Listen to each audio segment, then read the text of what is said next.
Hello, I'm Rebecca Poole, professor at the University of Connecticut and a researcher at the Rudd Center for Food Policy and Health, where I study weight stigma and discrimination. Today, we are talking about weight stigma in the healthcare setting. Many patients with higher weight experience weight stigma in clinical care, which can have lasting and harmful consequences.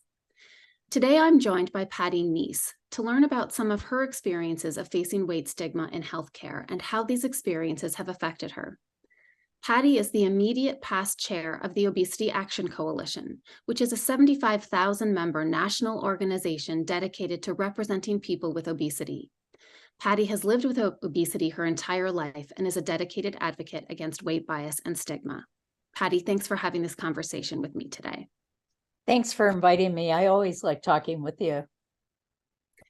So, Patty, one of the findings that has consistently emerged in research on weight stigma is how prevalent this problem is in the healthcare setting. In what ways have you experienced weight stigma during an interaction with a healthcare provider? Could you share some of your experiences with weight stigma as a person with higher weight receiving healthcare? I could talk about weight stigma in healthcare for hours. That's how often I've experienced it throughout my lifetime. I've been in exam rooms that don't have appropriate gowns or appropriate blood pressure cuffs. I've been in waiting rooms where all the magazines are about glorifying thinness in our society, chairs that aren't adequate to fit people of size, and staff that don't understand that weight can be a sensitive issue and doing things like weighing you in public, calling out your weight, instead of according the appropriate privacy to what your personal medical situation is. All those things contribute to a lack of trust in the provider. And then, of course, the doctor comes in and blames everything on your weight, regardless of what's wrong with you. That's not that's a pretty typical appointment. And at the Obesity Action Coalition, we get more complaints about bias in healthcare than any other form of bias and stigma. I'm so sorry to hear this, and that sounds like an awful experience for you. Can you share with us how stigmatizing experiences like this in healthcare have affected your care? I could share a multitude of examples, but I'll pick one of the worst that I experienced. I was having hip pain, and I was working with my primary care physician to try and figure out what was causing it, because it was very difficult for me to walk. And we had done scans and nothing appeared to be obvious. So he referred me to an orthopedist. Well, the orthopedist walked into the door of the exam room, and I started to explain my symptoms to him. And he said, "Let me cut to the chase." He interrupted me and cut me off and said, "You need to lose weight." And I said, "Well, I'm surprised this is happening now because I've recently lost 65 or 70 pounds. "Well, you need to lose more weight. Have you considered weight loss surgery? I see this all the time." And he proceeded to berate me about my weight and the damage it was doing to my joints and whatnot. For the next, it felt like 10 minutes. It was probably 1 or 2, because I obviously wasn't worth his time. He never examined me. He never learned what was wrong from me. I was crying by the end of the appointment because he had treated me so poorly and had spent that time berating me rather than helping me.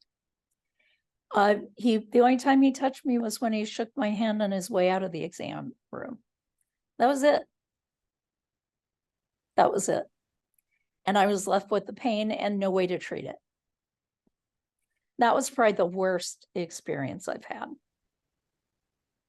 When healthcare providers show stigma or bias to their patients of size, they can cause real damage in a variety of ways. That orthopedist I saw, he ended up calling my primary care physician and diagnosing me with quote unquote obesity pain, which isn't a real diagnosis. It took me a while to get up the courage to go see another doctor, even though I was in tremendous pain and could barely walk. When I finally got up the courage to see another orthopedist, which took me a while because frankly, I didn't want to see another doctor in my lifetime after the experience I had had.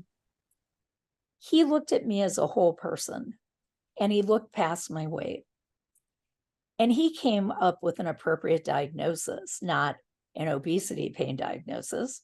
What he found was that I had severe degenerative scoliosis and that was causing my hip pain. I didn't realize my scoliosis had gotten that bad, nor did I know it could cause hip pain. So that was not something I had suspected, but because he looked past my weight, he was able to make an accurate diagnosis, one the first orthopedist totally missed in my care. And I was able to get help, mainly in the form of physical therapy, to work on that particular issue and alleviate my pain. I mean, ironically, the pain was keeping me from exercising, which is what everybody says you have to do to lose weight. And here he is, the first orthopedist chose just to lecture me about my weight instead of helping me get to the point that I could actually move well. I put off getting a mammogram for 15 years because my first experience was so bad. They didn't have gowns that fit. I was made to sit in a waiting room where the chairs weren't adequate and in these gowns that didn't fit around other people. It was horrible. And let's face it, having a mammogram isn't the most fun thing to do to begin with, but that made it so much worse. And I'm not alone. A lot of people of size don't want to go and get preventative care because of the bias and stigma they face. More recently, I've had a different kind of hip pain, and I delayed a couple weeks before even thinking about going to a doctor, even though I could barely stand up. I just didn't want to face it again. I didn't want to face the stigma and the bias and the blaming everything on my weight. Even though this problem occurred, my weight had not changed one iota when the problem occurred. So, I'm not naive. I understand that weight can impact health. That's why I work so hard at managing my weight. But physicians and other medical professionals need to look beyond weight first. We need them to do that. And so often that doesn't happen. I'm sure that others who have faced weight stigma can identify with your feelings and experiences in healthcare and avoided healthcare because of prior experiences of being stigmatized or anticipating stigma happening again in the future. Given some of these experiences you've had, what do you wish healthcare providers were aware of when caring for people who have obesity?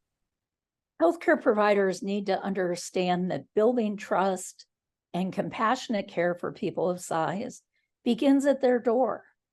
It begins with having adequate facilities, adequate chairs for people of size in their waiting rooms and also in their exam rooms.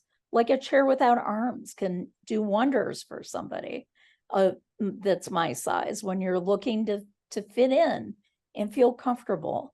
Having tables that can accommodate higher weights, having blood pressure cuffs of larger size, having gowns of larger size.